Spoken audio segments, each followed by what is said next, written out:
How's it going, guys? I'm Adam. I've got Normandie with me today from Leeds Fest. How you doing, guys? Doing great. Yeah, doing great. A little lack of sleep, but it's perfect. It's a good festival, man. Oh, I won't go as far as perfect. I don't know if you've seen the weather. Yeah, we just came from like a 35 degrees last week. Stepped into 12 with rain. That's perfect. Leeds for it. So, what's it mean to you guys to be playing Leeds festivals, Reading festivals over here? How it feels? What's it mean It's to you guys? massive.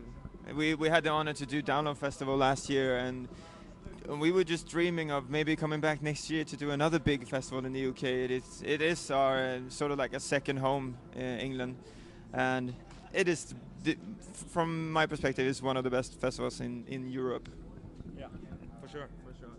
Brilliant. So, I mean, talking about that, how do events in the UK compare to events back at home, back in Sweden? Are they near on the same, or is there big differences? It's. I guess the scene is as big in Sweden as in England, but the turn up on shows and stuff isn't the same in Sweden or in Scandinavia at all. I think it's more common that you go to a concert during a weekday and stuff in England, and in Sweden it's like, I don't want to break my weekly routine with that. Yeah, so that's the difference. So you got a Euro tour coming up soon. What can we expect from that? I think we're bringing new songs from the album, maybe even unreleased. I mean, the album is coming out, I think, at October? the end. Yeah, at the end of that tour or something. So maybe a song that hasn't been released. We'll see if we do that. But we're gonna have a third single coming out during that tour, so we're probably gonna play that live too. So yeah. Awesome. So speaking about the new album, White Flag, which is out in October, what can we expect from that from you guys? Is it going to be similar material to the past, or have you experimented a little bit with what's coming out? Oh, we've experimented a lot.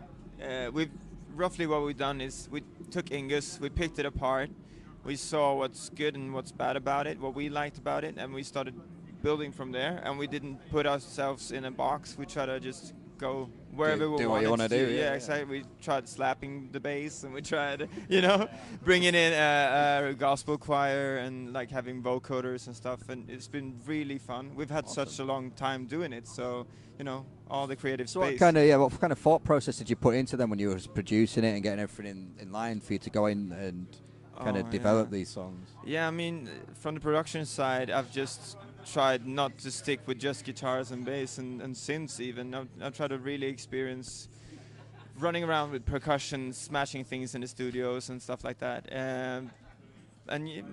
Just not trying to limit myself, I think. Because producing an album with 12 songs that's going to be a follow-up to the first album is... You even, like, if you're going to compare yourself to the first album, you're going to always lose, I think. Yeah. So if you try to do something new, you can at least say that it doesn't have to be better, it just has to be different. It's different. Fresh. So going back to the festivals, what would you say is the best and worst thing about festivals? The worst thing is definitely that it can rain a lot. The best thing is the whole atmosphere about the festival, I think. This is perfect, everyone is happy. It's some interviews here. All the people outside is happy, even if it's raining. Yeah, the atmosphere. So, how important are festivals to you guys on like the touring schedules when you come over and you build your tours around festivals and you kind of build your tours off the back of festivals? How important is it to come over and do a festival before or during or even after a tour? It's so important. It is one of the spaces where people feel like they feel encouraged to see a lot of bands and go to a lot of stuff they wouldn't have paid for if it was a single show in their city. So I mean, it's sort of like a showcase and you can expect everyone or anyone to be there. I mean, you shouldn't be surprised if you see a 70-year-old person or a 15-year-old person. So, and that's not what you can expect at shows when you're selling tickets. So it's sort of like being an opener for a band on a tour, but you're opening for everyone, basically. So it's really good. Awesome. So what would your festival survival tips be for newcomers that are coming to festivals or people that maybe thought about coming to festivals that haven't come to a festival before? Drink a lot. Water and alcohol, I think. Keep the temper up and stay healthy and drunk, I guess.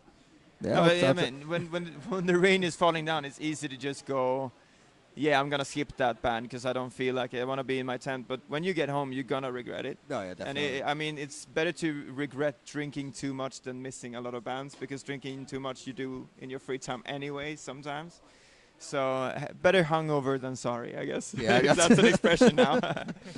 I'll take that. So, Wesley, any final messages or final plans you guys want to share before you head off?